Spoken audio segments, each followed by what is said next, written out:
pessoal, bom dia, tudo bem com vocês?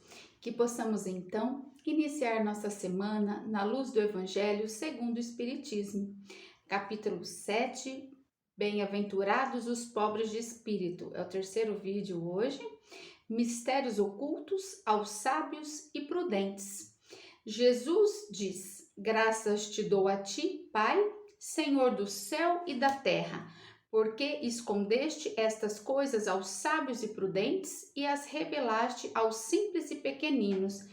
No primeiro momento pode parecer estranho Jesus render graças a Deus por ter revelado essas coisas aos simples e pequeninos, que são os pobres de espíritos, e ocultá-las aos sábios e prudentes, até então aparentemente mais sábios a compreendê-las.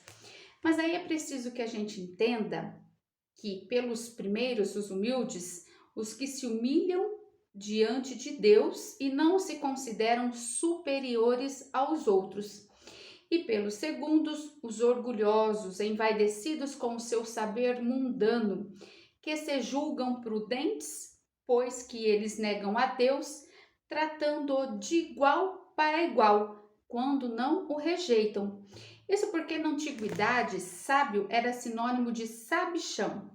Assim, então, Deus deixa para eles, os sábios, os sabichões, a busca pelos segredos da terra, até então os saberes, os segredos mundanos, e revela os segredos do céu aos humildes, aqueles que se inclinam perante ele. O mesmo acontece hoje com as grandes verdades reveladas pelo Espiritismo. Certos incrédulos se admiram de que os espíritos se esforcem tão pouco para os convencer. É que os espíritos, eles se ocupam dos que buscam a luz com boa fé e humildade. Então, eles não fazem esforço para convencer ninguém. Eles se ocupam dos que verdadeiramente queiram buscar a luz, que tenham humildade para isso. O poder de Deus se revela nas pequenas como nas grandes coisas. Ele não põe luz sob o alqueire, mas a derrama por toda parte. Cegos são os que não querem ver. Deus, ele não quer forçar ninguém a abrir os olhos. Por essas pessoas, esses incrédulos, na maioria das vezes, eles gostam de ter seus olhos fechados. Eu costumo dizer que a gente pode mostrar assim, pôr na frente dos olhos para quem quiser ver. Se a pessoa não quiser ver, não adianta você mostrar nada. Você pode pôr na frente dos olhos. Se ele não quiser enxergar, ele não vai enxergar. Então Deus, os espíritos, eles não perdem seu tempo com as pessoas que não querem. Eles ocupam com aqueles que têm interesse. Porém, chegará a vez desses incrédulos. Mas antes é necessário que sintam, as angústias das trevas, a dor, o sofrimento, e aí então reconhecer que a mão que lhes fere o orgulho não é acaso, e sim Deus, no sentido de fazê-los despertar. E para vencer a incredulidade, de acordo com o indivíduo, ele emprega os meios necessários. Deus e os espíritos, eles não se submetem às exigências dos incrédulos. Não, Deus, ele impõe condições, não se submete a elas. Deus ouve com bondade os que procuram humildemente e não os que se julgam mais do que ele. Deus, aí vem uma questão, Deus não poderia tocar esses incrédulos pessoalmente por meio de prodígios evidentes que aí então até o mais duro incrédulo teria de se curvar? Sem dúvida nenhuma, com certeza que poderia. Porém, onde estaria seu mérito? E também, de que serviria isso? Diariamente a gente ouve muito, esses incrédulos de forma geral, recusando a evidência e até dizer que mesmo que os visse, não acreditaria. Então, é o que eu disse também ali atrás, Você pode pôr na frente. Se a pessoa não quiser ver, ela não vai ver.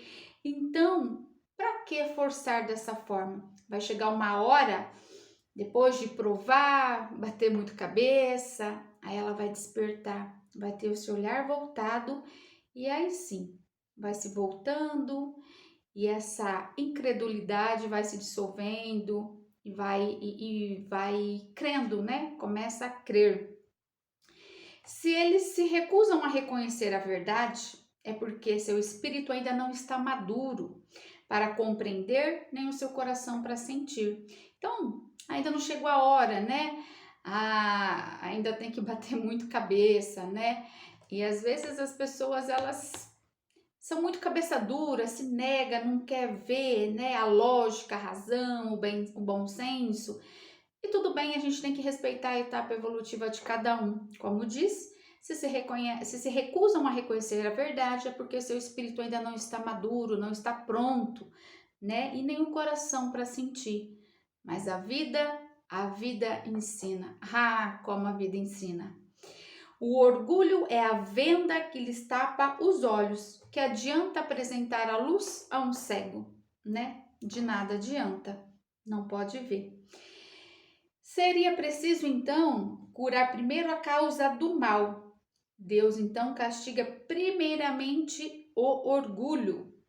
Deus não abandona os filhos perdidos, de forma alguma, isso não é abandono, pois sabe que cedo ou tarde seus olhos se abrirão, mas quer que o façam de vontade própria. Então Deus, ele não quer forçar ninguém a nada.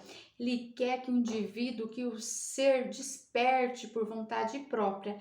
E aí muitas vezes o que é necessário passar por angústias, dores e sofrimento. Mas Deus está lá para acolher a hora que o ser despertar. Então, vencidos pelos tormentos da incredulidade, atirarão-se por si mesmos em seus braços e, como filho pródigo, lhes pedirão perdão. Olha que coisa mais linda, olha como Deus é justo, é bom, é de uma bondade extrema, de sabedoria nem pode, ele é o ser supremo, né? Mas é isso, olha, lógico que disparate, querer se comparar, não é isso. Mas é isso, eu quero dizer que Deus, ele é tão maravilhoso que ele não força nenhum dos seus filhos a segui-lo, a se voltar para ele. Não, ele espera o tempo do indivíduo, o tempo em que esse indivíduo esteja pronto, espera esse indivíduo amadurecer, né? É que aí muitas vezes é necessário passar por todas as turbulências para que haja o despertar. Mas Deus está sempre lá.